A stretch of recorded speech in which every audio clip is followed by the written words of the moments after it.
ಡಾಕ್ಟರ್ಗೆ ಸ್ವಾಗತ. ನಾನು ಚೈತ್ರ ಅಂಚನ್. ಒತ್ತಡದ ಜೀವನ, ಬದಲಾಗ್ತಾ ಇರೋ ಜೀವನ ಶೈಲಿ, ಜನರಿಗೆ ನೂರಾರು ಆರೋಗ್ಯ ಸಮಸ್ಯೆ. ಯಾವ ಸಮಸ್ಯೆಗೆ ಯಾವ ಚಿಕಿತ್ಸೆ ಅನ್ನೋದೇ ದೊಡ್ಡ ಚಿಂತೆ. ಇಂತಹ ಸಮಸ್ಯೆ ಇರೋರಿಗೆ ಒಂದೇ ವೇದಿಕೆಯಲ್ಲಿ ಸಿಗುತ್ತೆ ಉತ್ತರ. ಇದೇ ಟಿವಿನ ವಿಶೇಷ ಕಾರ್ಯಕ್ರಮ ನಿಮ್ಮ ಡಾಕ್ಟರ್.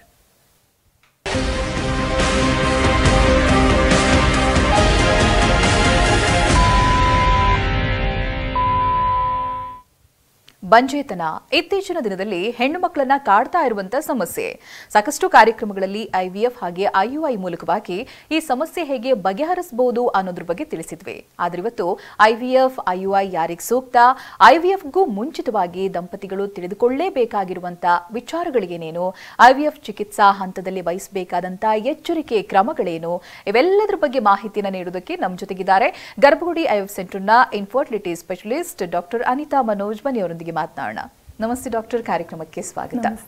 ಇಷ್ಟು ವರ್ಷಗಳಲ್ಲಿ ಬಹುಶಃ ಲಕ್ಷಾಂತರ ದಂಪತಿಗಳ ಕಣ್ಣೀರು ಒರೆಸುವಂತ ಕೆಲಸವನ್ನು ಮಾಡಿದ್ರಿ ಗರ್ಭಗುಡಿ ಐವಿಎಫ್ ಸೆಂಟರ್. ಯಾವ ರೀತಿಯಾಗಿ ನೆನಪಿಸ್ಕೊಳ್ತೀರಾ ಈ ಜರ್ನಿಯನ್ನ, ಟ್ರೀಟ್ಮೆಂಟ್ ಜರ್ನಿಯನ್ನ? Very good question Chaitra. ಇದು ಯಾಕಂದ್ರೆ ಇದು ನಮಗೆ ಯಾವತ್ತೋ ಒಂದಿನ ಸಮಸ್ಯೆ ಅಲ್ಲ. Like it's a day to day problem. ನಾನು ಈ ಐವಿಎಫ್ ಜರ್ನಿ ಅಂತ ಹೇಳಿದ್ರೆ, ಈಗ ದಂಪತಿಗಳು ವರ್ಕ್ನಿಂದ ಜಸ್ಟ್ ಒಂದು ಹಾಫ್ ಆನ್ ಅವರ್ ಇಲ್ಲ 1 hour ಬ್ರೇಕ್ ತೊಗೊಂಡು ಬರೋದು, ಇಲ್ಲ ಲಂಚ್ ಬ್ರೇಕಲ್ಲಿ ಬರೋದು, ಇಲ್ಲ ಅವಸರವಾಗಿ ಜಸ್ಟ್ ಬಂದು ಹೀಗೆ ಕನ್ಸಲ್ಟೇಷನ್ ಮುಗಿಸ್ಕೊಂಡು ಹಾಗೆ ಹೊಟ್ಟೋಗೋಣ ಅಂದ್ಕೊಂಡು ಬಂದುಬಿಡ್ತಾರೆ. ಬಟ್ ಆ ಫಸ್ಟ್ ಕನ್ಸಲ್ಟೇಷನ್ ಅನ್ನೋದು ಎಷ್ಟು ಇಂಪಾರ್ಟೆಂಟು, ಅದಕ್ಕೆ ಯಾಕೆ ನಾವು ಅಷ್ಟು ಶ್ರದ್ಧೆ ವಹಿಸ್ತೀವಿ, ಯಾಕೆ ಅಷ್ಟು ಟೈಮ್ ತೊಗೊಳುತ್ತೆ, ಅಷ್ಟು ಹರಿಬರಿಯಾಗಿ ಬಂದು ಇಲ್ಲೊಂಚೂರು ಲೇಟ್ ಆದರೆ ಸಾಕು ರೆಸ್ಟ್ಲೆಸ್ ಆಗೋಗ್ಬಿಡ್ತಾರೆ. They will start dancing. ಇದು ಒಂದು ಕೋಪ, ಇರಿಟೇಷನ್ ಶುರು ಆಗುತ್ತೆ ದಂಪತಿಗಳಿಗೆ. ಹಾಗಿರಬಾರ್ದು. ಎಕ್ಸಾಕ್ಟ್ಲಿ ಏನು ನಡೆಯುತ್ತೆ ಅಂತ ಹೇಳ್ತೀನಿ. ದಂಪತಿಗಳು ಗರ್ಭಗುಡಿ ಸೆಂಟರ್ ಒಳಗಡೆ ಬಂದ ತಕ್ಷಣ ಲೈಕ್ ಫಸ್ಟು ಫ್ರಂಟ್ ಆಫೀಸಲ್ಲಿ ರಿಜಿಸ್ಟ್ರೇಷನ್ ಆಗುತ್ತೆ. ಅವ್ರಿಗೊಂದು 10 to 15 minutes ಆಗ್ಬೋದು. ನಂತರ ಅವ್ರನ್ನ ಜೂನಿಯರ್ ಆರ್ ಟ್ರೈನಿಂಗ್ ಡಾಕ್ಟರ್ ಆಗ್ಬೋದು, ಇಲ್ಲ ಸಿಸ್ಟರ್ ಆಗ್ಬೋದು. ಅವ್ರದ್ದು ಥರೋ ಹಿಸ್ಟ್ರಿ ತಗೋತಾರೆ ದಂಪತಿಗಳದ್ದು. ಅಂದರೆ ಬೋತ್ ಹಸ್ಬೆಂಡ್ ಆ್ಯಂಡ್ ವೈಫ್ ಸಪ್ರೇಟಾಗಿ ಡೀಟೇಲ್ ಹಿಸ್ಟ್ರಿ. ಅಂದರೆ ಅವ್ರು ಚಿಕ್ಕ ವಯಸ್ಸಿಂದ ಏನಾದರೂ ಪ್ರಾಬ್ಲಮ್ಸ್ ಫೇಸ್ ಮಾಡಿದಾರಾ, ಹೆಲ್ತ್ ಇಶ್ಯೂಸ್ ಆಗ್ಬೋದು, ಏನಕ್ಕಾದರೂ ಡೈಲಿ ಮೆಡಿಸಿನ್ಸ್ ತೊಗೋತಿದ್ದಾರಾ, ಸರ್ಜರೀಸ್ ಆಗ್ತಿದೆಯಾ, ಅವ್ರ ಫ್ಯಾಮಿಲಿಯಲ್ಲಿ ಇದೇ ತರಹ ಸಮಸ್ಯೆಗಳಿದೆಯಾ, ಇಲ್ಲ ಈ ತರಹ ಸಮಸ್ಯೆಗಳಿಂದ ಇರೋರಿಗೆ ಆ ಕಾರಣಗಳಿಂದ ಏನಾದರೂ ಈ ಮಕ್ಕಳಾಗ್ತಾ ಇರೋ ಫರ್ಟಿಲಿಟಿ ಇಶ್ಯೂಸ್ ಬಂದಿದೆಯಾ, ಈ ಥರ ಒಂದೊಂದು ಕಾರಣನೂ, ಪ್ಲಸ್ ಅವ್ರ ಹ್ಯಾಬಿಟ್ಸು, ಆಲ್ರೆಡಿ ಏನಾದರೂ ಟೆಸ್ಟ್ಗಳು ಹೊರಗಡೆ ಮಾಡಿಸಿದ್ರೆ ಆ ಟೆಸ್ಟ್ಗಳನ್ನು ಡೀಟೇಲಾಗಿ ನೋಡಿ ರೆಕಾರ್ಡ್ ಮಾಡ್ಕೊಳ್ಳೋದು, ಟ್ರೀಟ್ಮೆಂಟ್ಸ್ ಏನಾದರೂ ತೊಗೊಂಡಿದ್ರೆ ಒಂದೊಂದು ಟ್ರೀಟ್ಮೆಂಟ್ ಹಿಸ್ಟ್ರಿನೂ ಥರವಾಗಿ ತೊಗೊಳ್ಳೋದು. ಅಂದರೆ ಏನು ಮೆಡಿಕೇಷನ್ಸ್ ಯೂಸ್ ಮಾಡಿದ್ರು, ಅವ್ರ ರೆಸ್ಪಾನ್ಸ್ ಹೇಗಿತ್ತು, ಅದರಲ್ಲಿ ಸಕ್ಸಸ್ ಆಯಿತಾ, ಸಕ್ಸಸ್ ಆದರೆ ಮತ್ತೇನಾದರೂ ಫೇಲ್ಯೂರ್ ಆಯಿತಾ, ಇಲ್ಲ ಫೇಲ್ ಆಯಿತಾ, ಏನಕ್ಕೆ ಫೇಲ್ ಆಯಿತು, ಒಂದು ವೇಳೆ IVF ತೊಗೊಂಡಿದ್ರೆ ಹೊರಗಡೆ ಅದು ಹೇಗೆ, ಎಗ್ ಕ್ವಾಲಿಟಿ ಹೇಗಿತ್ತು, ಸ್ಪರ್ಮ್ ಕ್ವಾಲಿಟಿ ಹೇಗಿತ್ತು, ಎಂಬ್ರಿಯೋಸ್ ಯಾವ ಥರ ಎಂಬ್ರಿಯೋಸ್ನ ಟ್ರಾನ್ಸ್ಫರ್ ಮಾಡಿದ್ರು, ಆದ್ರೂ ಏನಕ್ಕೆ ಫೇಲ್ ಆಯಿತು, ಈ ಥರ ಡೀಟೇಲ್ ಹಿಸ್ಟ್ರಿ ರೆಕಾರ್ಡ್ ಮಾಡಿಕೊಂಡು ನಂತರ ದಂಪತಿಗಳನ್ನು ಕನ್ಸಲ್ಟೇಷನ್ಗೆ ಡಾಕ್ಟರ್ ಹತ್ರ ಬರ್ತಾರೆ. ಆವಾಗ ಮತ್ತೆ ವಿ ವಿಲ್ ಗೋ ಥ್ರೂ ಇವೆಲ್ಲನೂ ಡೀಟೇಲಾಗಿ ನೋಡಿಕೊಂಡು ಒಂದೊಂದು ಪೇಜು ಮಿಸ್ ಮಾಡ್ದಂಗೆ ರೆಕಾರ್ಡ್ಸನ್ನು ಚೆಕ್ ಮಾಡಿ ಅಲ್ಲಿ ಒಂದು plan of management will plan. ಅಲ್ಲಿ ಇವಾಗ IVF ಬೇಕಾ ಇಲ್ಲ IUI ಬೇಕಾ, ನಂತರ ಅವ್ರಿಗೆ ಬೇಕಾಗಿರೋ ಟೆಸ್ಟ್ಗಳನ್ನು ಅಡ್ವೈಸ್ ಮಾಡ್ತೀವಿ. ಅದು ಬೇಸಿಕ್ ಟೆಸ್ಟ್ಗಳಾಗಿರ್ಬೋದು, ಇಲ್ಲ ಅಡ್ವಾನ್ಸ್ ಟೆಸ್ಟ್ಗಳಾಗಿರ್ಬೋದು. ಈ ದಂಪತಿಗಳು ನಾನು ಹೇಳ್ತಿದ್ದೀನಲ್ವ, ಹಸ್ಬೆಂಡ್ ಆ್ಯಂಡ್ ವೈಫ್ ಇಬ್ಬರಿಗೂ ಸಪ್ರೇಟಾಗಿ ಹಿಸ್ಟ್ರಿ ಡೀಟೇಲಾಗಿ ತೊಗೋತೀವಿ ಅನ್ನೋದು ಅದು ಮಸ್ಟ್. ಸೊ ಏನಕ್ಕೆ ಹೇಳ್ತಿದ್ದೀನಿ ಅಂದರೆ, ಎಕ್ಸಾಂಪಲ್ ಕೊಡ್ತೀನಿ. ಫಾರ್ ಎಕ್ಸಾಂಪಲ್ ಇತ್ತೀಚೆಗೆ ಒಂದು 3-4 ಡೇಸಲ್ಲಿ ಬಂದಿರೋ ದಂಪತಿಗಳ ಎಕ್ಸಾಂಪಲ್ಸೇ ಕೊಡ್ತೀನಿ. ಒಂದು ದಂಪತಿಗಳು ಆಲ್ಮೋಸ್ಟ್ ಮದುವೆ ಆಗಿ 2 years ಆಗಿದೆ. ಮೇ ಬಿ 6 to 7 months ಹೊರಗಡೆ ಟ್ರೀಟ್ಮೆಂಟ್ಸ್ ತೊಗೊಂಡಿರ್ಬೋದು. ಫಸ್ಟ್ ವಿಸಿಟ್ ಇಲ್ಲಿ ಬಂದಿದ್ದಾರೆ. ಬಂದಿದ್ದು ಮಾತ್ರ ವೈಫು ಮತ್ತು ಅವ್ರ ಮದರ್-ಇನ್-ಲಾ, ಅತ್ತೆ ಮತ್ತು ಸೊಸೆ ಬಂದರು. ನಾವು ಅದು ಹಿಸ್ಟ್ರಿ ನೋಡಿದಾಗ, ರಿಪೋರ್ಟ್ಸ್ ನೋಡಿದಾಗ ಬರೀ ಸೊಸೆದು, ವೈಫ್ದು ಮಾತ್ರ ಇದೆ. ಹಸ್ಬೆಂಡ್ ಒಂದು ಬ್ಲಡ್ ಟೆಸ್ಟ್ ಇಲ್ಲ, not even A blood group, ಏನೂ ಇಲ್ಲ. ಕೇಳಿದಾಗ ಮದರ್ ಹೇಳ್ತಿದ್ದಾರೆ, ಮಗನಿಗೆ ಇದೇ ಇಲ್ಲ, ನೋ ಟೈಮ್, ಕನ್ಸಲ್ಟೇಷನ್ ಬಂದು ಮಾಡಿಸ್ಕೊಳ್ಳೋಷ್ಟು ಟೈಮ್ ಇಲ್ಲ, ಅಷ್ಟು ಬ್ಯುಸಿ ಪರ್ಸನ್ ಅಂತ. ಸೊ ಅದನ್ನು ಅನಲೈಸ್ ಮಾಡಿಬಿಟ್ಟು, ಇಲ್ಲ ಹಸ್ಬೆಂಡ್ ಬಂದು ಬೇಸಿಕ್ ಟೆಸ್ಟ್ಗಳು ಮುಗಿಸಿದ್ರೇ ನಂತರ ಟ್ರೀಟ್ಮೆಂಟ್ ಹೋಗ್ತೀವಿ ಅಂದಾಗ 2 days ಆದಮೇಲೆ ರಿಪೋರ್ಟ್ಸ್ ಬಂದಾಗ ಅವರಿಗೆ ಸೆಮೆನ್ ಅನಾಲಿಸಿಸ್, ವೀರ್ಯಾಣು ಪರೀಕ್ಷೆಯಲ್ಲಿ 0 ಸ್ಪರ್ಮ್ಸ್. ಸೊ ಈ ಥರ ಇದ್ದಾಗ ನೀವು ವೈಫ್ಗೆ ಎದ್ದು ಬಿದ್ದು ಎಷ್ಟು ಟ್ರೀಟ್ಮೆಂಟ್ಸ್ ಮಾಡಿದ್ರೆ ಏನರ್ಥ, ಅವರಿಗೆ ಮಗು ನಿಲ್ಲೋ ಸಾಧ್ಯತೆಯೇ ಕಷ್ಟ ಅಲ್ವಾ. ಸೊ ಆ ಹಸ್ಬೆಂಡ್ ಆ್ಯಂಡ್ ವೈಫ್ ಬಂದು ಪ್ಯಾರಲಲ್ ಆಗಿ ಟ್ರೀಟ್ಮೆಂಟ್ಸ್ ತಗೊಳ್ಳೋದು ಅಷ್ಟು ಇಂಪಾರ್ಟೆಂಟ್. ಇನ್ನೊಂದು ಎಕ್ಸಾಕ್ಟ್ಲಿ ಆಪೋಸಿಟ್ ಎಕ್ಸಾಂಪಲ್ ಹೇಳ್ತೀನಿ. ಅವರು ಹಸ್ಬೆಂಡು ಪಾಪ ತುಮಕೂರಿಂದ ಮದುವೆ ಆಗಿ ಸೇಮ್ 2 years ಆಗಿದೆ, ತುಮಕೂರಿಂದ ಓಡ್ ಬಂದಿದ್ದಾರೆ. ತನ್ನಲ್ಲಿ ಏನೋ ಸಮಸ್ಯೆ ಇದೆ ಅಂತ ವೈಫನ್ನು ಕರ್ಕೊಂಡ್ಬಂದಿಲ್ಲ. ನಾವು ಅವ್ರನ್ನ ಎವ್ಯಾಲ್ಯೂಯೇಟ್ ಮಾಡಿದಾಗ ಅವ್ರ ರಿಪೋರ್ಟ್ಸ್ ನಾರ್ಮಲ್ ಇತ್ತು. ಸೊ ದಯವಿಟ್ಟು ವೈಫನ್ನ ಕರ್ಕೊಂಬನ್ನಿ ಅಂದಾಗ ವೈಫ್ಗೆ ಗರ್ಭಾಶಯದಲ್ಲಿ ಒಂದು ತಡ, ಸೆಪ್ಟಮ್ ಅಂತ ಹೇಳ್ತೀವಿ, ಕಂಪ್ಲೀಟ್ ಸೆಪ್ಟಮ್ ಇತ್ತು. ಸೊ ಅದರಿಂದ ಅವ್ರಿಗೆ ಮಗು ನಿಲ್ತಾ ಇರಲಿಲ್ಲ. ಅದನ್ನು ಹಿಸ್ಟ್ರೋಲ್ಯಾಪ್ರೋಸ್ಕೋಪಿ ಮೂಲಕ ಟ್ರೀಟ್ ಮಾಡಿ 4 months ಟ್ರೀಟ್ಮೆಂಟ್ ಕೊಟ್ಟು ನಂತರ ಅವರಿಗೆ ನ್ಯಾಚುರಲ್ ಆಗಿ ಟ್ರೈ ಮಾಡೋಕ್ಕೆ ಬಿಟ್ವಿ. ಅದಾಗಿಲ್ಲ ಅಂದ್ಬಿಟ್ಟು 3 months ಆದಮೇಲೆ ಮತ್ತೆ ಬಂದರು, ಫಸ್ಟ್ ಸೈಕಲ್ IUI ಮಾಡಿದ್ವಿ, ಕನ್ಸೀವ್ ಆದರೂ ಶೀಸ್ ಕ್ಯಾರಿಂಗ್ ನಾವು. ಸೊ ಈ ಥರ ದಂಪತಿಗಳು ಪ್ಯಾರಲಲ್ ಆಗಿ ಹಸ್ಬೆಂಡ್ ಆ್ಯಂಡ್ ವೈಫ್ ಬಂದು ಎವ್ಯಾಲ್ಯೂಯೇಟ್ ಮಾಡಿಸ್ಕೋಬೇಕು. ಅದಲ್ಲದೆ ಫಸ್ಟ್ ವಿಸಿಟಲ್ಲಿ ಇಷ್ಟು ಡೀಟೇಲಾಗಿ ನಾವು ನೋಡೋದ್ರಿಂದ ಟೈಮ್ ತಗೊಳುತ್ತೆ.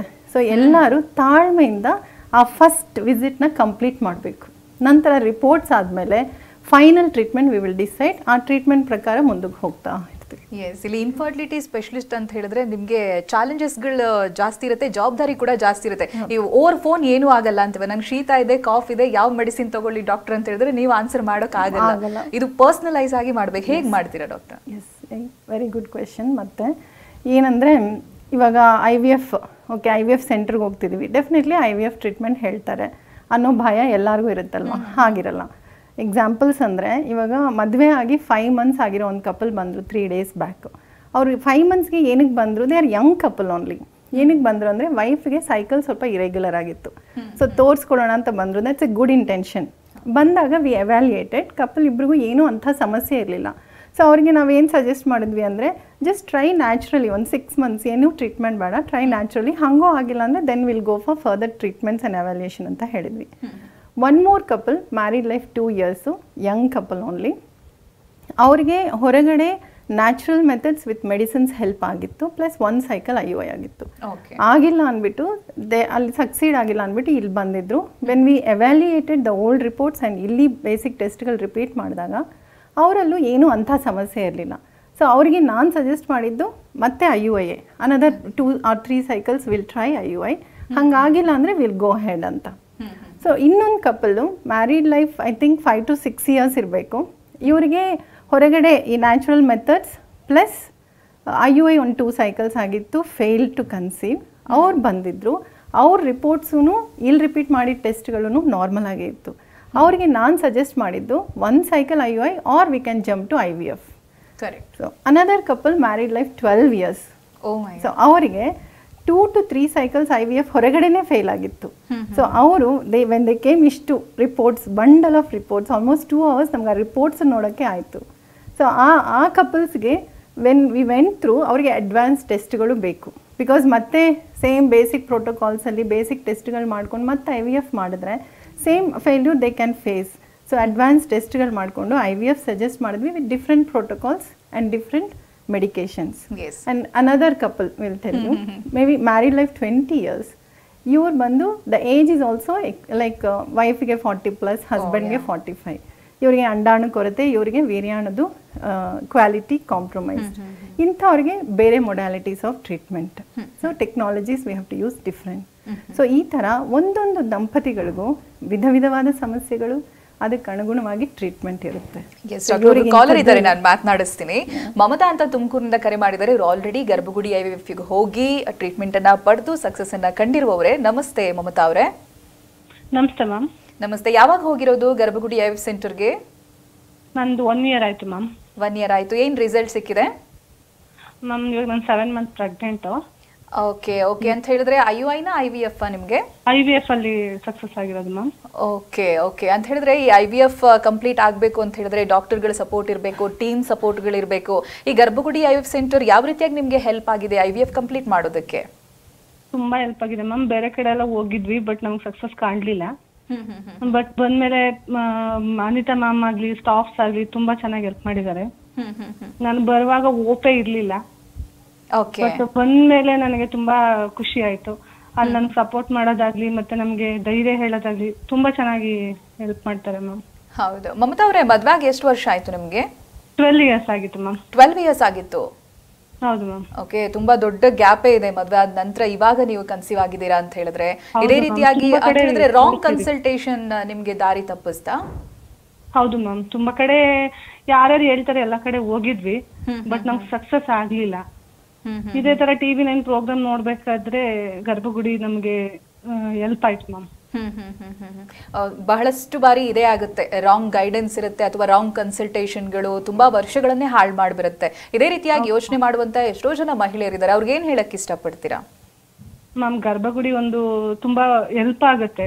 ಹೌದು, ಅದು ಅನಿತಾ ಮೇಡಮ್ ಅಂತೂ ತುಂಬಾ ಚೆನ್ನಾಗಿ ಹೆಲ್ಪ್ ಮಾಡಿದ್ದಾರೆ ನಮ್ಗೆ. ನಾವು ಮುಂದುವರಿಯಕ್ಕೆ ಇಷ್ಟನೇ ಪಟ್ಟಿರ್ಲಿಲ್ಲ IVF ಅಂದಾಗ, ಬೇಡ ಅಂತ ಅನ್ಕೊಂಡಿದ್ವಿ.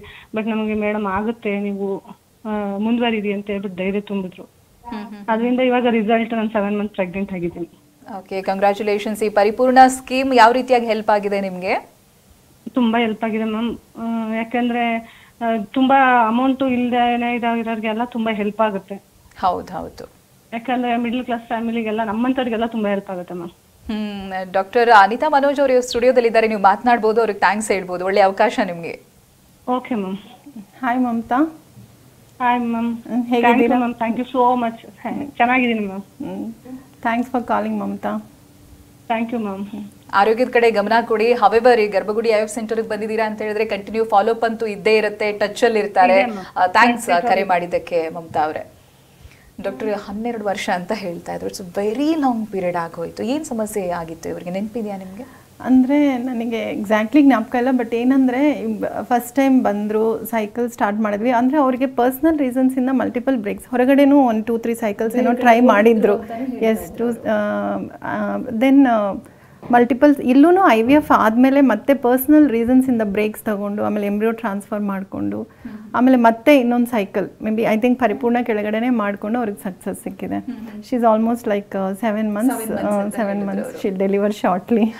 ಓಕೆ, ಈ ಪರಿಪೂರ್ಣ ಅಂತ ಹೇಳಿದಾಗ ಬಹಳಷ್ಟು ಜನರಲ್ಲಿ ಕ್ವಶನ್ ಇರುತ್ತೆ, ಬೇರೆ ಥರನೇ ಟ್ರೀಟ್ ಮಾಡ್ತಾರಾ, ನಮಗೆ ಹೇಗಿರುತ್ತೆ ಪರಿಪೂರ್ಣ ಅಡಿಯಲ್ಲಿ ಟ್ರೀಟ್ಮೆಂಟ್ ತಗೊಂಡಾಗ, ಅಥವಾ ಜನರಲ್ ಟ್ರೀಟ್ಮೆಂಟ್ಗಳು ಹೇಗಿರುತ್ತೆ, ಇವೆಲ್ಲ ಕ್ವಶನ್ಸ್ ಇರುತ್ತೆ. ಏನು ಹೇಳ್ತೀರಾ? ಇರುತ್ತೆ ಅಲ್ವಾ, ಏನಾದರೂ ಪ್ಯಾಕೇಜಸ್, ಡಿಸ್ಕೌಂಟ್ಸ್, ಆಫರ್ಸ್ ಅಂದ್ರೆ ಏನೋ ಕಾಂಪ್ರಮೈಸ್ ಇರುತ್ತೆ, ಏನಾದರೂ ಇದು ಮಾಡ್ತಾರೆ ಅಂತ. ಆ ಥರ ಏನಿಲ್ಲ. ಬಿಕಾಸ್ ನಾವು ಇವಾಗ ಗರ್ಭಗುಡಿ ಡೈರೆಕ್ಟರ್ಸು ಬಂದು ಈಗ ನಾವು ಎಕ್ಸಾಂಪಲ್ ಹೇಳಬೇಕು ಅಂದರೆ ಒಂದು 10 ಜನಕ್ಕೆ IVF ಟ್ರೀಟ್ಮೆಂಟ್ ಹೇಳಿರ್ತೀವಿ ಅಂದ್ಕೊಳ್ಳಿ. ಅದರಲ್ಲಿ 4 to 5 ಪೀಪಲ್ ಮುಂದಕ್ಕೆ ಹೆಜ್ಜೆ ಹಾಕಿ ಟ್ರೀಟ್ಮೆಂಟ್ ಕಂಪ್ಲೀಟ್ ಮಾಡಿಕೊಂಡು ಸಕ್ಸಸ್ನ ಪಡಿತಾರೆ. They will be happy. ಇನ್ನೊಂದು 4 to 5 people they won't be able to complete the treatment. ಅಂದರೆ IVF ಹೋಗೋದಿಕ್ಕೆ ಭಯ ಇರ್ಬೋದು. IVF ಅಂದ್ರೆ ಏನೋ ಭೂತದ ಥರ ಕಾಣಿಸ್ಬೋದು ಅವ್ರ ಕಣ್ಣಿಗೆ. ಅಲ್ಲಿ ಏನು ಮಾಡ್ತಾರೋ, ಏನೇನೋ ಸರ್ಜರೀಸ್ ಮಾಡ್ತಾರೋ, ಏನು ಮಾಡ್ತಾರೋ ಅನ್ನೋ ಭಯ. ಇನ್ನೊಂದು 80%, ಆ 4 to 5 ಅಲ್ಲಿ 80% ಬಂದು ಹಣಕಾಸಿನ ಸಮಸ್ಯೆಯಿಂದ ಹಿಂದಕ್ಕೆ ಹೆಜ್ಜೆ ಹಾಕೋರು ಇರ್ತಾರೆ. ಸೊ ಇಂಥ ಕಪಲ್ಸ್ಗೆ ಆಗಲಿ ಇಲ್ಲ ಎಲ್ಲ ದಂಪತಿಗಳಿಗೂ IVF ಕೈಗೆಟ್ಟೋ ಹಂಗಿರಬೇಕು, ಆಕ್ಸೆಸಿಬಲ್, ಫೀಸಿಬಲ್ ಆಗಿರಬೇಕು ಅಂತ ಗರ್ಭಗುಡಿ ಡೈರೆಕ್ಟರ್ಸ್ ಗರ್ಭಜ್ಞಾನ್ ಫೌಂಡೇಶನ್ ಅಂತ ಒಂದು ಚಾರಿಟಿ ಇದೆ. ಆ ಚಾರಿಟಿ ಮುಖಾಂತರ ಫಂಡ್ಸನ್ನು ರೇಸ್ ಮಾಡಿ ಆ ಫಂಡ್ಸನ್ನು ಡಿಸೆಂಬರ್ ತಿಂಗಳಲ್ಲಿ ಯೂಶಲಿ ರಿಲೀಸ್ ಮಾಡ್ತಿದ್ರು ಟು ಹೆಲ್ಪ್, ಎಲ್ಲ ಕಪಲ್ಸ್ಗೂ ಹೆಲ್ಪ್ ಆಗೋಂಗಿರಬೇಕು ಅಂತ. ಸೊ ಈ ವರ್ಷ ನವಂಬರ್ ಡಿಸೆಂಬರ್ 2 ತಿಂಗಳಲ್ಲಿ ರಿಲೀಸ್ ಮಾಡಿದ್ದಾರೆ. ಸೊ ಇದರಲ್ಲಿ ನಾವು ಟ್ರೀಟ್ಮೆಂಟ್ಸಲ್ಲಿ ಏನೂ ಕಾಂಪ್ರಮೈಸ್ ಮಾಡಲ್ಲ. ಅಂದರೆ ಈ ನಾವು ನಾರ್ಮಲಾಗಿ ಹೇಗೆ ಪ್ರೋಟೋಕಾಲ್ಸ್, ಹೇಗೆ ಮೆಡಿಸಿನ್ಸ್ ಹಾಗೆ ಯೂಸ್ ಮಾಡ್ತೀವೋ ಅದೇ ಥರನೇ ಇರುತ್ತೆ. ಆ ಎಕ್ಸ್ಟ್ರಾ ಕಾಸ್ಟ್ ಬಂದು charity will bear, foundation will bear the extra cost ಇವರಿಗೆ ಆಫರ್ಸ್ ಕೊಟ್ಟು. So that is the only ಡಿಫ್ರೆನ್ಸೇ ಹೊರತು ಬೇರೆ ಏನು ಕಾಂಪ್ರಮೈಸ್ಡ್ ಟ್ರೀಟ್ಮೆಂಟ್ಸ್ ಏನೂ ಇರಲ್ಲ. ಬಹಳಷ್ಟು ಜನ ಹೇಳ್ತಾರೆ, ನಾವು ಎಷ್ಟೆಷ್ಟೋ ಡಾಕ್ಟರ್ಸ್ಗಳನ್ನ ಕನ್ಸಲ್ಟ್ ಮಾಡಿರ್ತೀವಿ, ಗರ್ಭಗುಡಿ ಹೋಗ್ಬೇಕಾದ್ರೆ ಆ ಹೋಪ್ಸ್ ಇರಲ್ಲ, ಆಮೇಲೆ ಒಂದು ಖುಷಿ, ಒಂದು ಮೆಂಬರ್ ಬಂದೇ ಬರ್ತಾರೆ ಫ್ಯಾಮಿಲಿಗೆ ಅಂತ. ಈ ಸ್ಪೆಷಲೈಸೇಷನ್ ಹೇಗೆ ಅಂತ, ಯಾವ ರೀತಿಯಾಗಿ ಇದು ಈ ರಿಸಲ್ಟ್ ಅನ್ನ ಕೊಡೋದಕ್ಕೆ ಸಾಧ್ಯ? ನೀವು ನಾರ್ಮಲ್ ಆಗಿ ನಾವು IVF ಅಲ್ಲಿ ಆಗ್ಬೋದು, IOL ಅಂದರೆ 10 to 12%, ಮ್ಯಾಕ್ಸಿಮಮ್ 15, IOL ಆದರೆ 60 to 70% ಜನರಲ್ ಸಕ್ಸಸ್ ರೇಟ್ ಇರುತ್ತೆ. ಬಟ್ ಆ ಪರ್ಸೆಂಟೇಜ್ ಅನ್ನೋದು ಜಾಸ್ತಿ ಆಗ್ಬೋದು, ಕಡಿಮೆ ಆಗ್ಬೋದು, depending upon the embryo quality. ಆದರೆ ಈ IVF ಹೋಗಬೇಕಾಗಿರೋಲ್ಲ, ಟ್ರೀಟ್ಮೆಂಟ್ ಹೋಗಬೇಕಾಗಿರೋ ದಂಪತಿಗಳಿಗೆ ಬರೀ ಫಿಸಿಕಲ್ ಆಗಿ ನೋಡಿಬಿಟ್ಟು ಓಕೆ ಯೂಟ್ರಸಲ್ಲಿ ಪ್ರಾಬ್ಲಮ್ ಇದೆ, ವೀರ್ಯಾಣುಗಳಲ್ಲಿ ಪ್ರಾಬ್ಲಮ್ ಇದೆ, ಇದು ಅದು ಅಂದ್ಬಿಟ್ಟು ಟ್ರೀಟ್ ಮಾಡಿಬಿಟ್ಟು ಮೆಡಿಸಿನ್ಸ್ ಹಾಕೋದಲ್ಲ. ಅವ್ರಿಗೆ ಎಮೋಷನಲ್ ಸಪೋರ್ಟ್ ತುಂಬಾ ನೆಸರಿ. ಅಂದರೆ ಫಸ್ಟ್ ಟೈಮ್ ನಾನು ಹೇಳಿದ್ನಲ್ಲ, ಫಸ್ಟ್ ಕನ್ಸಲ್ಟೇಷನ್ ತುಂಬ important. Almost 1/2 an hour to 45 minutes ನಾವು ದಂಪತಿಗಳ ಜೊತೆ ಕೂತ್ಕೊಂಡು ಆ ರಿಪೋರ್ಟ್ಸನ್ನು ನೋಡಿ ಅವ್ರ ಜೊತೆ ಮಾತನಾಡಬೇಕು. ಅವ್ರ ಸಮಸ್ಯೆಗಳು, ಅವ್ರ ಸ್ಟ್ರೆಸ್ಸು, ತುಂಬ ಒತ್ತಡಕ್ಕೆ ಇದಾಗಿರ್ತಾರೆ. ಅದ್ರ ಜೊತೆ ನಾವು ಬರೀ ಈ ಟ್ರೀಟ್ಮೆಂಟ್ ಅಲ್ಲದೆ ಬೇರೆ ಸಪೋರ್ಟಿವ್ ಟ್ರೀಟ್ಮೆಂಟ್ಸು ತುಂಬ ಕೊಡಬೇಕಾಗತ್ತೆ. ಅಂದರೆ ವೆಯ್ಟ್ ಜಾಸ್ತಿ ಇರೋರಿಗೆ diet and nutritional counselling, psychiatric counselling, yoga and meditation, ಅಲ್ಲ ಬೇರೆ ನಮ್ಮ ಡಿಪಾರ್ಟ್ಮೆಂಟ್ಸ್ ಹೆಲ್ಪ್ ಬೇಕು ಅಂದರೆ ಆಯುರ್ವೇದ ಹೆಲ್ಪ್ ತಗೊಳ್ಳೋದು, ಬೇರೆ ಟ್ರೀಟ್ಮೆಂಟ್ಸನ್ನು ಅಡ್ವಾನ್ಸ್ ಮಾಡೋದಕ್ಕೆ ಎಲ್ಲ ಹೆಲ್ಪ್ ಮಾಡೋದಕ್ಕೆ, ಈ ಥರ ಹಲವಾರು ಡೈರೆಕ್ಷನ್ಸಲ್ಲಿ we try to analyse and help ಕಪಲ್ಸ್ಗೆ. ಅದರಿಂದ ಸ್ವಲ್ಪ ಬೆಟರ್ ಆಗಿದೆ ಸಕ್ಸಸ್ ರೇಟ್. ಡಾಕ್ಟರ್, ಅಲ್ಲಿ ಡಬಲ್ ಜವಾಬ್ದಾರಿಗಳನ್ನು ನಿಭಾಯಿಸಬೇಕಾಗುತ್ತೆ. ಒಂದು ಟ್ರೀಟ್ಮೆಂಟ್ ಕಡೆ ಕಾನ್ಸಂಟ್ರೇಟ್ ಮಾಡೋದು, ಒಂದು ಆ ಪೇಷಂಟನ್ನು ಇಮೋಷ್ನಲಿ ಹ್ಯಾಂಡಲ್ ಮಾಡೋದಿದೆಯಲ್ಲ, ಅದು ಬಿಗ್ಗೆಸ್ಟ್ ಚಾಲೆಂಜ್ ಅಂತ ಹೇಳಬೇಕು. ಇನ್ನೂ ಕೂಡ ಟಿವಿ ಸ್ಕ್ರೀನಲ್ಲಿ ನೋಡ್ಕೊಂಡು ಸುಮ್ಮನೆ ಇರುವಂಥ ಮಹಿಳೆಯರು ಭಾಳಷ್ಟು ಜನ ಇದ್ದಾರೆ. ಏನು ಹೇಳಕ್ಕೆ ಇಷ್ಟಪಡ್ತೀರಾ ಡಾಕ್ಟರ್ ಅವರಿಗೆ? ಈ ಥರ ಹಿಂದಕ್ಕೆ ಹೆಜ್ಜೆ ಹಾಕದೆ, ಯೋಚನೆ ಮಾಡದೆ ಹೋದರೆ IVF ಹೇಳ್ತಾರೆ ಅನ್ನೋ ಭಯ ಬೀಳದೆ. ಅಂದರೆ IVF ಏನು ದೊಡ್ಡ ಇದು ಅಲ್ಲ, it's A science, it's A technology. ನಾರ್ಮಲಾಗಿ ನ್ಯಾಚುರಲಾಗಿ ಭ್ರೂಣ ಗರ್ಭಕೋಶದಲ್ಲಿ ಗರ್ಭಾಶಯದಲ್ಲಿ ಫಾರ್ಮ್ ಆಗುತ್ತೆ. ಇಲ್ಲಾಂದರೆ ಎಗ್ ಹೊರಗೆ ತೆಗೆದು ಸ್ಪರ್ಮು ಹೊರಗೆ ಬೆರೆಸಿ ಭ್ರೂಣ ಹೊರಗೆ 3 to 5 days ಹೊರಗಡೆ ಬೆಳೆಸಿ ಆ 3 to 5 days ಭ್ರೂಣನ ಯೂಟ್ರಸ್ ಒಳಗಡೆ ಹಾಕ್ತೀವಿ, ಆ ಗರ್ಭಧಾನನ ರೆಡಿ ಮಾಡಿಬಿಟ್ಟು. That is the only science technology what we use. So ಅದೇನು ದೊಡ್ಡ ಇದು ಅಲ್ಲ. ಟ್ರೀಟ್ಮೆಂಟಿಗೆ ಹೆದರ್ಕೋಬೇಡಿ ಆ್ಯಂಡ್ ಕಾಸ್ಟ್ಗೂ ಹೆದರ್ಕೋಬೇಡಿ. ಇಟ್ ಈಸ್ ಆಕ್ಸೆಸಿಬಲ್ ಅನ್ನೋದೇ ನಾನು ಹೇಳಕ್ಕೆ ಇಷ್ಟಪಡ್ತೀನಿ. ಟೈಮ್ ವೇಸ್ಟ್ ಮಾಡಿಬಿಡಿ. ಬಿಕಾಸ್ ಏಜ್ ಆಗ್ತಿದ್ದಂಗೆ, ಟೈಮ್ ಹೋಗ್ತಿದ್ದಂಗೆ ಆ IVF ಆಪ್ಷನ್ನು ಕೈ ಬಿಟ್ಟು ಹೋಗುತ್ತೆ. ಅಂಡಾಣು ಕ್ಷೀಣತೆ ಆಗುತ್ತೆ, ಇಲ್ಲ ವೀರ್ಯಾಣು ಕ್ವಾಲಿಟಿ ಕಾಂಪ್ರಮೈಸ್ ಆಗುತ್ತೆ.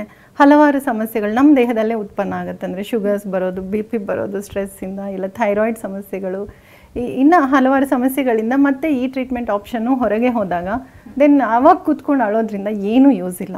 ಸೊ ಟೈಮ್ ವೇಸ್ಟ್ ಮಾಡಿದೆ, better to approach. Correct doctor. ಕೆಲವೊಮ್ಮೆ ಈ ರಾಂಗ್ ಕನ್ಸಲ್ಟೇಷನ್ ಜೊತೆಗೆ IVFಗಳು ಫೇಲ್ ಆಗ್ತಾನೆ ಇರೋದು, ಇದು ಕೂಡ ಪೇಷಂಟನ್ನು ಕುಗ್ಗೋ ಥರ ಮಾಡುತ್ತೆ. ರೈಟ್ ಕನ್ಸಲ್ಟೇಷನ್ ಕೂಡ ಬಹಳ ಮುಖ್ಯ ಅಂತ ಹೇಳ್ತೀರಾ ಡಾಕ್ಟರ್. ಏನು ಕಾರಣ ಇರುತ್ತೆ IVF again and again fail ಆಗೋದಕ್ಕೆ? ಹಲವಾರು ಕಾರಣಗಳಿರ್ಬೋದು. ಇವಾಗ ನಾವು ನೋಡ್ತೀವಿ ಎಲ್ಲನೂ ಕರೆಕ್ಟಾಗಿರುತ್ತೆ. ಅಂದರೆ ಗರ್ಭಾಶಯ ಚೆನ್ನಾಗಿರುತ್ತೆ, ಲೈನಿಂಗ್ ಚೆನ್ನಾಗಿರುತ್ತೆ, ಹಾಕಿರೋ ಭ್ರೂಣ ಚೆನ್ನಾಗಿರುತ್ತೆ, ಬೆಸ್ಟ್ ಕ್ವಾಲಿಟಿ ಎಂಬ್ರೋಸ್ ಹಾಕಿರ್ತೀವಿ, ಆದ್ರೂ ನೆಗೆಟಿವ್ ರಿಸಲ್ಟ್ಸು. ಏನಕ್ಕೆ ಬರುತ್ತೆ? ಮೇನ್ ಸ್ಟ್ರೆಸ್, ಒತ್ತಡ. ಸೊ ಆ ನೆಗೆಟಿವ್ ಇಂಪ್ಯಾಕ್ಟ್ ಇದೆಯಲ್ಲ, ಅಂದರೆ ನನಗೆ ರಿಸಲ್ಟ್ ಬರಲೇಬೇಕು, ಇಲ್ಲ ಅಂದರೆ ನನಗಾಗಲ್ಲ ಅನ್ನೋ ಒಂದು ಬಹಳಷ್ಟು ಸ್ಟ್ರೆಸ್ ಇರುತ್ತೆ. ಸೊ ಅಂಥವ್ರಿಗೆ ಇಲ್ಲ ತುಂಬ ಸಂಶಯ, ಅಂದರೆ ಡಾಕ್ಟ್ರ್ ಮೇಲೆ ನಂಬಿಕೆನೇ ಇರಲ್ಲ, ಟ್ರೀಟ್ಮೆಂಟ್ ಮೇಲೆ ನಂಬಿಕೆನೇ ಇರಲ್ಲ. ಇವ್ರು ಏನು ಮಾಡ್ತಾರೋ, ಹೇಗಾಗುತ್ತೋ, ನನಗೆ ಪಾಸಿಟಿವ್ ಬರುತ್ತೋ ಬರಲ್ವೋ. ಸೊ ತನ್ನನ್ನು ತಾನು like they won't submit. So ಅಂಥ ಜನಗಳಿಗೆ ಯೂಶಲಿ ನೆಗೆಟಿವ್ ರಿಸಲ್ಟ್ಸ್ ಫೇಸ್ ಮಾಡೋದು ಹೈಯರ್ ಚಾನ್ಸಸ್ ಇರುತ್ತೆ. ಅದನ್ನು ಬಿಟ್ಬಿಟ್ಟು ರಿಲ್ಯಾಕ್ಸ್ಡ್ ಆಗಿ ನಾವು ಮೆಡಿಸಿನ್ಸ್ ಹಾಕ್ತೀವಿ, ಟ್ರೀಟ್ಮೆಂಟ್ ಕೊಡ್ತೀವಿ. May be around 30 to 40% job ನಾವು ಮಾಡಿದ್ರೆ ಸಮ್ 60 to 70% ಜಾಬ್ ಅವ್ರು ಮಾಡಬೇಕು. ಅಂದರೆ ಅವರು ಹೆಲ್ದಿ ಲೈಫ್ ಸ್ಟೈಲು ಮತ್ತು ಫುಡ್ ಹ್ಯಾಬಿಟ್ಸ್ ಹೆಲ್ದಿ ಆಗಿರೋದು, ತಮ್ಮ ಸ್ಟ್ರೆಸ್ಸನ್ನು ಕಂಟ್ರೋಲಲ್ಲಿ ಇಟ್ಕೊಳ್ಳೋದು, ರಿಲ್ಯಾಕ್ಸ್ಡ್ ಆ್ಯಟಿಟ್ಯೂಡ್, ಪಾಸಿಟಿವ್ ಥಿಂಕಿಂಗ್, ಇವೆಲ್ಲ ಅಳವಡಿಸ್ಕೊಳ್ಳೋದ್ರಿಂದ ನಮಗೆ ರಿಸಲ್ಟ್ಸ್ ಚೆನ್ನಾಗಿ ಬರುತ್ತೆ. ಡಾಕ್ಟರ್, ಇವಾಗ ನಾವು IT ಹಾಗೆ ಸೇಲ್ಸಲ್ಲೆಲ್ಲ ಕೇಳಿರ್ತೀವಿ, ಆ ಡಿಪಾರ್ಟ್ಮೆಂಟ್ಗಳಲ್ಲಿ ಟೀಮ್ ವರ್ಕ್ ಅನ್ನೋದಾಗಿ. ಬಟ್ ಇಲ್ಲಿ team of doctors and nurses ಕೂಡ ರಿಸಲ್ಟನ್ನು ಕೊಡೋದಕ್ಕೆ ಸಾಧ್ಯ ಅನ್ನೋದನ್ನು ತೋರಿಸ್ಕೊಟ್ಟಿರುವಂಥ ಒಂದು IVF ಗರ್ಭಗುಡಿ. ಬಹಳಷ್ಟು ಜನ ಅದ್ರ ಬಗ್ಗೆ ಮಾತನಾಡ್ತಾರೆ. ಎಷ್ಟು ಇಂಪಾರ್ಟೆಂಟ್ ಆಗಿರುತ್ತೆ, ಹೇಗೆ ಸಪೋರ್ಟ್ ಆಗುತ್ತೆ ಟೀಮ್ ಸಪೋರ್ಟ್ ಅಂತ? ಎಲ್ಲನೂ ಇಂಪಾರ್ಟೆಂಟ್ ಅಲ್ವಾ? ಬಿಕಾಸ್ ನಾವು ಪೇಷಂಟ್ ನಮ್ಮ ಕನ್ಸಲ್ಟೇಷನ್ ಚೇಂಬರ್ ಒಳಗಡೆ ಬಂದ ಮೇಲೆ ಮಾತಾಡ್ತೀವಿ, ಟ್ರೀಟ್ಮೆಂಟ್ ಹಾಕ್ತೀವಿ, ಅನಲೈಸ್ ಮಾಡ್ತೀವಿ, ಟೆಸ್ಟ್ಗಳು ಮಾಡ್ತೀವಿ, ಇದೆಲ್ಲ ಮಾಡ್ತೀವಿ. ಬಟ್ ಅದನ್ನು ಇಂಪ್ಲಿಮೆಂಟ್ ಮಾಡೋದು ಟೀಮ್. ಮತ್ತು ಪೇಷಂಟ್ಸ್ ಜೊತೆ ಕಂಟಿನ್ಯೂಸ್ ಟಚ್ಚಲ್ಲಿರೋದು, ಅವ್ರ ಡೌಟ್ಸ್ ಕೇಳಿದಾಗ ಕರೆಕ್ಟಾಗಿ ಆನ್ಸರ್ ಮಾಡೋದು. ಯಾವ ಟೈಮಲ್ಲಿ ಅಂದರೆ ಆ ಟೈಮಲ್ಲಿ ಕಾಲ್ಸ್ ಬರ್ತಾ ಇರುತ್ತೆ. ಸೊ ನರ್ಸಿಂಗ್ ಟೀಮ್ ಆಗಲಿ, ಫ್ರಂಟ್ ಆಫೀಸ್ ಟೀಮ್ ಆಗಲಿ, ಫಿನಾನ್ಷಿಯಲ್ ಟೀಮ್ ಆಗಲಿ, ಎಲ್ಲರೂ they'll be handling the patients throughout. ಅವ್ರ ಮಗು ಒಂದು ಹೆಲ್ತಿ ಬೇಬಿ ಕೈಗೆ ಬರೋವರೆಗೂ ಈ ಟೀಮ್ ವರ್ಕ್ ಅನ್ನೋದು ಕಂಟಿನ್ಯೂಸ್ ಆಗಿ ನಡೀತಾನೆ ಇರುತ್ತೆ. That is very important. ಇಲ್ಲಿ ಆಗಲ್ಲ ಅನ್ನುವಂಥ ಮಾತು ಬರೋದೇ ಇಲ್ವಾ ಡಾಕ್ಟರ್? ಹೇಗೆ ವೆರಿ ರೇರ್ ಕೇಸಸ್ ಅಂತ ಹೇಳ್ತೀರಾ? ಆಗಲ್ಲ ಅನ್ನೋ ಮಾತು ಬರಬಾರ್ದು. ಬಿಕಾಸ್ ನಾವು ಫಸ್ಟೇ ನೆಗೆಟಿವ್ ಥಿಂಕಿಂಗ್ ಇಟ್ಕೊಂಡ್ಬಿಟ್ರೆ ಮತ್ತೆ ಎಲ್ಲಿಂದ ಆಗುತ್ತೆ? ಸೊ ಯಾವಾಗಲೂ ಆಗುತ್ತೆ ಅನ್ನೋ ನಂಬಿಕೆಯಿಂದ ಹೆಜ್ಜೆ ಹಾಕೊಂಡು ಹೋಗ್ತಾ ಇರಬೇಕು. ನಮ್ಮ ಪ್ರಯತ್ನಗಳು ಯಾವಾಗಲೂ 100% ದಾಟಿರಬೇಕು. It should be more than 100%. Results ಏನೇ ಆಗಲಿ, ಲೆಟ್ ಇಟ್ ಬಿ 60%, 70%. ಫಸ್ಟ್ ಅಟೆಂಪ್ಟಲ್ಲೇ ಪಾಸಿಟಿವ್ ಬಂದು ಮಗು ಕೈಗೆ ತಗೊಳ್ಳೋರು ಇರ್ತಾರೆ, ಇಲ್ಲ ನೆಕ್ಸ್ಟ್ ಅಟೆಂಪ್ಟ್ಸಲ್ಲಿ ಪಾಸಿಟಿವ್ ಬರೋದು, ಇಲ್ಲ ನೆಕ್ಸ್ಟ್ 2 ಅಟೆಂಪ್ಟ್ಸಲ್ಲಿ ಬರೋದು, ಅಂತೂ ಪಾಸಿಟಿವ್ ರಿಸಲ್ಟ್ ಬಂದೇ ಬರುತ್ತೆ. ಸೊ ಆಗುತ್ತೆ ಅನ್ನೋ ನಂಬಿಕೆನ ಬಿಡಬಾರ್ದು. ಈಗಿನ ಜನ್ರೇಷನ್ಗೆ ಸರಿಯಾಗಿ ಕೇಳೋದಾದ್ರೆ ಡಾಕ್ಟರ್, ಮದುವೆ ಆದ್ರೂ ಕೂಡ ಈ ಮಕ್ಕಳ ವಿಚಾರನ ಪೋಸ್ಟ್ಪೋನ್ ಮಾಡ್ತಾನೆ ಹೋಗ್ತಾರೆ. ಅವ್ರಿಗೇನಾದರೂ ಆಪ್ಷನ್ಸ್ಗಳಿದೆಯಾ? ಅವ್ರಿಗೇನಾದರೂ ಸಜೆಷನ್ಸ್ ಕೊಡೋದಿದೆಯಾ ನೀವು? ಪೋಸ್ಟ್ಪೋನ್ ಮಾಡೋದು ಅವ್ರ ವೈಯಕ್ತಿಕ ಒಪಿನಿಯನ್ಸ್. ಅಂದರೆ ಲೈಕ್ ಮುಂಚಿನ ಥರ 20 yearsಲ್ಲಿ ಮದುವೆ ಆಗೋದು, ನೆಕ್ಸ್ಟ್ ಇಯರ್ ಮಗು ಎತ್ಕೊಳ್ಳೋದು ಸಾಧ್ಯ ಇಲ್ಲ. ಬಿಕಾಸ್ ಎಲ್ಲರೂ ಓದ್ತಾ ಇದ್ದೀವಿ, professionally education wise we have to settle. So ಅಂಥ ಕಾರಣಗಳಿಂದ like they might plan the pregnancy later. ಅವರು 30 years ಒಳಗಡೆ ಒಂದು ಮಗುನ ಮಾಡ್ಕೊಂಡ್ಬಿಟ್ರೆ second pregnancy let them postpone.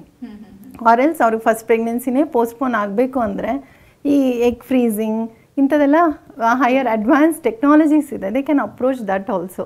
Egg freezing ಆಗಲಿ ಎಂಬ್ರಿಯೋ ಫ್ರೀಸಿಂಗ್ ಆದ್ರೂ ಮಾಡಿಸ್ಕೊಂಡು ನಂತರ whenever they are ready for pregnancy ಅದ್ರ ಮುಖಾಂತರ ಕೂಡ ಪ್ರೆಗ್ನೆನ್ಸಿ ಪಡಿಬೋದು. ಡಾಕ್ಟರ್, ಇಲ್ಲಿ IVF IUI ಬಗ್ಗೆ ಬಹಳಷ್ಟು ಬಾರಿ ಹೇಳಿದ್ದೀರಾ ನೀವು, ಅದು ಯಾವ ರೀತಿಯಾಗಿ ವರ್ಕ್ ಆಗುತ್ತೆ ಏನು ಅನ್ನೋದಾಗಿ. ಬಟ್ ಅದಕ್ಕೂ ಮುಂಚಿತವಾಗಿ ಏನಾದರೂ ಪ್ರಿಪೇರ್ ಆಗಬೇಕಾ ದಂಪತಿಗಳು IVF ತಗೊಳ್ಳೋಕ್ಕೂ ಮುಂಚೆ? ಪ್ರಿಪ್ರೇಷನ್ ಅಂದರೆ ಸೈಕಲಾಜಿಕಲಿ, ಮೆಂಟಲಿ, ಅದೇ ನಾನು ಹೇಳಿದ್ನಲ್ವ, ಪಾಸಿಟಿವ್ ಥಿಂಕಿಂಗ್ ಅನ್ನೋದು ಇರಬೇಕು. ಫಸ್ಟ್ ಆಫ್ ಆಲ್ ಬೇಸಿಕ್ ಆಗಿ ನಮ್ಮ ದೇಹದಲ್ಲಿ ಏನು ನಡೀತಿದೆ ಅಂತ ನಮಗೆ ಗೊತ್ತಾಗತ್ತಲ್ವ. ಅಂದರೆ ಹೆಂಗಸರಿಗೆ ಸೈಕಲ್ಸ್ ರೆಗ್ಯುಲಾರಿಟಿ ಇರೋದು, ವೆಯ್ಟ್ ನೋಡ್ಕೊಳ್ಳೋದು, ಸೊ ಇವು ಮೇಯ್ನಾಗಿದ್ದು. ಗಂಡಸರಿಗಾದರೆ ಈ ವೀರ್ಯಾಣು ಪರೀಕ್ಷೆ ಮೇಯ್ನಾಗಿ ಒಂದು AMH ಅಂತ ಗರ್ಲ್ಸಿಗೆ ಮಾಡಿದ್ರೆ, ಬಾಯ್ಸಿಗೆ ಒಂದು semen analysis and plus basic ಟೆಸ್ಟ್ಗಳು, ಥೈರಾಯ್ಡು, ಶುಗರ್ಸು, ರಕ್ತಹೀನತೆ ಇವೆಲ್ಲನೂ ಚೆಕ್ ಮಾಡಿಕೊಂಡು ಎಲ್ಲ ನಾರ್ಮಲ್ ಇತ್ತು ಮತ್ತು ಗರ್ಭನಾಳಗಳು ನಾರ್ಮಲ್ ಆಗಿತ್ತು ಅಂದರೆ ದೇ ಕ್ಯಾನ್ ವೆಯ್ಟ್. ಇಲ್ಲ ಅಂದರೆ ಇಫ್ ದ ಏಜ್ ಪ್ಯಾರಾಮೀಟರ್ಸ್ ಅಂದರೆ 30 years ಕ್ರಾಸ್ ಆಗ್ತಿದ್ದಾರೆ ಅಂದರೆ they should hurry up for the first child. ಇಲ್ಲ ಮತ್ತು ಲೈಫ್ ಸ್ಟೈಲ್ಸ್ ನಾನು ಹೇಳ್ತಿದ್ದೀನಲ್ವ, ಜೀವನ ಶೈಲಿ ಇಂಪಾರ್ಟೆಂಟು. ಹೆಲ್ದಿ ಜೀವನ ಶೈಲಿ ಅಂದರೆ ಆ್ಯಕ್ಟಿವ್ ಆಗಿರೋದು, ಬೆಳಗ್ಗೆ ಬೇಗ ಎದ್ದೊಳೋದು, ಬೇಗ ಮಲ್ಕೊಳ್ಳೋದು, that sleep cycle they have to maintain, minimum 8 hours sleep ಅನ್ನೋದು, ಸ್ಟ್ರೆಸ್ ಕಡಿಮೆ ಮಾಡ್ಕೊಳ್ಳೋದು. ಸೊ ಯಾವಾಗಲೂ ಜಂಕ್ ಫುಡ್ನ ಚೂಸ್ ಮಾಡ್ಕೊಳ್ಳೋದೆ, ಸ್ವಲ್ಪ ಹೆಲ್ದಿ ಫುಡ್ಡನ್ನು ಅವಾಗವಾಗ ತಿಂತಾ ಇರೋದು, more of fluids, 4 to 6 liters fluids per day ತೊಗೊಳ್ಳೋದು, ಇವೆಲ್ಲ ತುಂಬ ಇಂಪಾರ್ಟೆಂಟ್. ಕೀಪಿಂಗ್ ಅಂದರೆ ನಮ್ಮನ್ನು ನಾವು ದುರಭ್ಯಾಸಗಳಿಗೆ ದೂರ ಇಟ್ಕೊಳ್ಳೋದು, ಅಂದರೆ ಸ್ಮೋಕಿಂಗ್ ಇರ್ಬೋದು, ಆಲ್ಕಹಾಲ್ ಇರ್ಬೋದು, ಬೇರೆ ಏನೇ ದುರಭ್ಯಾಸಗಳಾದರೂ ಸ್ವಲ್ಪ ದೂರ ಇಟ್ಕೊಳ್ಳೋದು. ತುಂಬ ಹೊತ್ತು ಒಂದೇ ಕಡೆ ಕುತ್ಕೊಂಡು ಸ್ಕ್ರೀನ್ಸ್ ನೋಡ್ತಾ ಇರೋದು, ಫೋನ್ ಆಗ್ಬೋದು, TV ಆಗ್ಬೋದು, ಲ್ಯಾಪ್ಟಾಪ್ ಆಗ್ಬೋದು, ಇವೆಲ್ಲ ಸ್ವಲ್ಪ ಅವಾಯ್ಡ್ ಮಾಡ್ತಾ ಬಂದರೆ, ಕಟ್ ಮಾಡ್ತಾ ಬಂದರೆ ತುಂಬ ಒಳ್ಳೆಯದಾಗುತ್ತೆ. ಎಸ್, ಇವತ್ತಿನ ಕಾರ್ಯಕ್ರಮದಲ್ಲಿ ಇನ್ಫರ್ಟಿಲಿಟಿ ಬಗ್ಗೆ ಬಹಳ ವಿವರವಾಗಿ ಮಾಹಿತಿನ ತಿಳಿಸ್ಕೊಟ್ಟಿದ್ದೀರಾ. ಧನ್ಯವಾದಗಳು ನಿಮಗೆ. Thank you. ಇದುವರೆಗೆ ನಮ್ಮ ಜೊತೆಗಿದ್ದು ಡಾಕ್ಟರ್ ಅನಿತಾ ಮನೋಜ್. ನೇರ ಭೇಟಿಗಾಗಿರುವಂಥ ನಂಬರ್ ಹಾಗೆ ವಿಳಾಸವನ್ನು ನೋಟ್ ಮಾಡ್ಕೊಳ್ಳಿ. Garbhagudi IVF center Bengaluru, branches Hanumanthanagar, Jayanagar, Kalyannagar, electronic city ಮತ್ತು ಮಾರತಹಳ್ಳಿ, ನ್ಯೂ BL ರಸ್ತೆ, ನಾಗರಬಾವಿ. ದೂರವಾಣಿ ಸಂಖ್ಯೆ 9071140005. Website www.garbhagudi.com. ಇದು ಇವತ್ತಿನ ವಿಶೇಷ. ನಿರಂತರ ಸುದ್ದಿಗಾಗಿ ನೋಡ್ತಾ ಇರಿ TV9.